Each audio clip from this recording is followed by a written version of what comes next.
नमस्ते। आज की पहली खबर कल्याण ज्वेलर्स के बारे में है। मुझे लगता है कि यह स्टॉक वाकई में सबसे अच्छा है। शुक्रवार को यह बिना किसी खास कारण के पूरे 10% तक गिर गया, लेकिन मुझे पूरा विश्वास है कि सोमवार को यह ऊपर और ऊपर और ऊपर जाएगा। तो चलिए बात करते हैं कि ऐसा क्यों हुआ। वह स्टॉक कल्याण ज्वेलर्स है और हाँ, शुक्रवार को यह 10% गिर गया, लेकिन क्यों? आइए इसे एक आसान उदाहरण से समझने की कोशिश करते हैं। कल्पना कीजिए कि कल्याण ज्वेलर्स एक बेकरी की तरह है।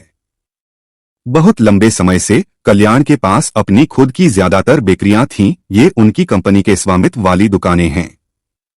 वे सब कुछ नियंत्रित करते थे, ब्रेड बनाने से लेकर उसे बेचने तक, और वे हर ब्रेड पर बहुत अच्छा मुनाफा कमाते थे। यह उनके ग्रोस मार्जिन, सकल मार्जिन की तरह है। यह वह पैसा है जो वे किसी उत्पाद को बेचने के बाद सभी सीधे खर्चों को घटाकर कमाते हैं। अब कल्याण विस्तार कर रहा है। वे दूसरे लोगों को कल्याण ब्रांडेड बेकरियां खोलने दे रहे हैं और ये उनकी फ्रेंचाइजी दुकानें हैं। कल्याण सामग्री और रेसिपी देता है और फ्रेंचाइज ब्रेड बनाने और बेचने का काम करते हैं। यह कल्याण को अपना ज्यादा पैसा खर्च किए बिना बहुत तेजी से बढ़ने और बहुत ज्यादा ग्राहकों तक पहुंचने में मदद करता है। तो ठीक यही हुआ। शुक्रवार 8 अगस्त 2025 को कल्याण ने अपनी नवीनतम बेकरी बिक्री रिपोर्ट की घोषणा की। उन्होंने बहुत ज्यादा ब्रेड बेची, उनका राजस्व 31% बढ़ा और उन्होंने कुल मिलाकर बहुत ज्यादा मुनाफा कमाया। उनका शुद्ध लाभ 49% बढ़ा। यह कहने जैसा है कि पूरी बेकरी चेन अविश्वसनीय रूप से अच्छा कर रही है और तेजी से विस्तार कर रही है। हालांकि इसमें एक पेंच था। भले ही उन्होंने ज्यादा बेचा, लेकिन भारत में बेचे गए हर ब्रेड पर लाभ मार्जिन थोड़ा कम हो गया। उनके ग्रोस मार्जिन में 60 आधार अंकों की कमी आई। क्यों? क्योंकि उस ब्रेड का ज्यादा हिस्सा उन नई फ्रेंचाइजी बेकरियों के माध्यम से बेचा जा रहा था। जब कोई फ्रेंचाइज ब्रेड बेचता है तो कल्याण को उस खास ब्रेड से पूरा मुनाफा नहीं मिलता। उन्हें मुनाफे का कुछ हिस्सा फ्रेंचाइजी के साथ साझा करना पड़ता है। तो भले ही कुल बिक्री और कुल मुनाफा निश्चित रूप से ज्यादा है क्योंकि बेकरियां ज्यादा हैं, लेकिन फ्रेंचाइजी के माध्यम से होने वाली हर बिक्री पर कल्याण के लिए लाभ प्रतिशत उनके अपने स्टोर की तुलना में थोड़ा कम है। इसे इस तरह से सोचें, पुराने तरीके से कंपनी के स्वामित्व वाली दुकान में कल्याण 100 रुपए का हार बेचता है और उसे बनाने के बाद वे 15 रुपए का मुनाफा रखते हैं। यह 15% का ग्रोस मार्जिन है। अब नए तरीके से एक फ्रेंचाइजी दुकान के साथ एक फ्रेंचाइजी 100 रुपए का हार बेचती है। उसे बनाने और फ्रेंचाइजी का हिस्सा चुकाने के बाद कल्याण केवल 14 रुपए और 40 पैसे का मुनाफा रख सकता है। यह 14.4% का ग्रोस मार्जिन है।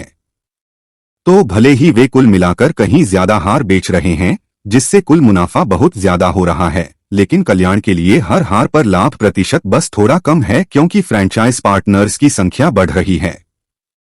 शेयर बाजार ने कल्याण के शेयर की कीमत को गिराकर प्रतिक्रिया दी, वास्तव में 9% से ज्यादा, क्योंकि निवेशकों ने प्रति आइटम लाभ मार्जिन में इस मामूली गिरावट पर ध्यान केंद्रित किया। भले ही कंपनी की वृद्धि की समग्र तस्वीर अविश्वसनीय रूप से मजबूत थी।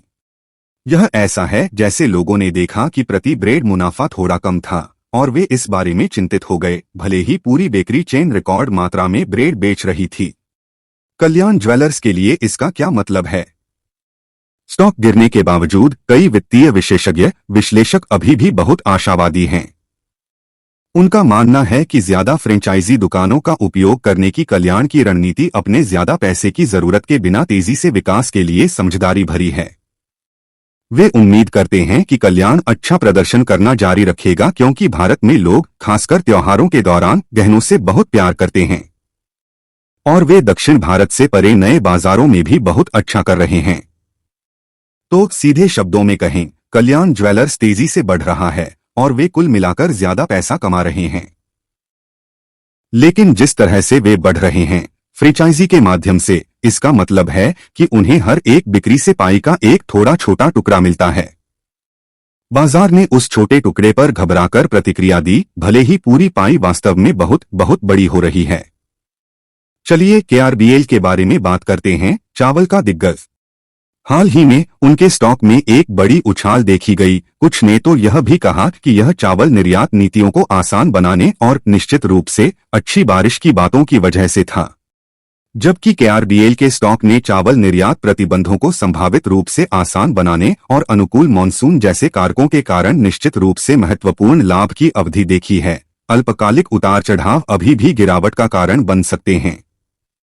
हाल की रिपोर्टों से संकेत मिलता है कि सकारात्मक आंदोलनों के बाद भी कम निवेशक भागीदारी और मिश्रित गति संकेतों के उदाहरण सामने आए हैं। लेकिन क्यों? यह बताता है कि जबकि कंपनी के फंडामेंटल मजबूत हो सकते हैं, निवेशकों के बीच एक सतर्क भावना संभावित रूप से मुनाफा वसूली या मजबूत नए खरीदारों की कमी के कारण अल्पकालिक में स्टॉक के गिरने का कारण बन सकती है। कभी कभी इसे इसके तत्काल मूविंग एवरेज से नीचे भी धकेल सकती है। अब बात करते हैं तीसरी खबर, और यह बहुत प्रभावशाली है और सभी जानते हैं क्योंकि अब एक परेशान करने वाला फॉर्म है जो है एनएसडीएल भारत का डिजिटल लॉकर बूम करता है। कल्पना कीजिए कि एनएसडीएल आपके सभी ऑनलाइन शेयरों और निवेशों के लिए मुख्य डिजिटल लॉकर की तरह है। ठीक है, यह आपकी सभी डिजिटल संपत्तियों के लिए आपके सुरक्षित तिजोरी की तरह है। बड़ी खबर यह है कि एनएसडीएल ने हाल ही में अपने खुद के शेयर बेचना शुरू किया और हर कोई उन्हें चाहता था। वे अविश्वसनीय रूप से ऊंचे चढ़ गए, सिर्फ 3 दिनों में 67.4% तक। और क्यों? खैर, सबसे पहले यह भारत के बढ़ते शेयर बाजार के लिए एक बहुत महत्वपूर्ण कंपनी है। दूसरे, इसके महान वित्त हैं और यह स्थिर पैसा कमाता है।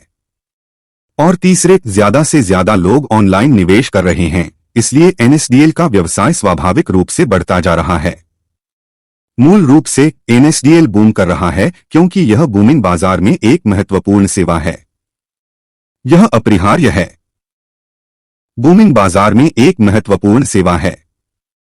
यह आज की लेकिन महत्वपूर्ण खबर है। मुझे उम्मीद है कि आपको यह पसंद आएगी और इसके आधार पर आप कल के लिए अपना व्यापार करेंगे। शुभकामनाएं।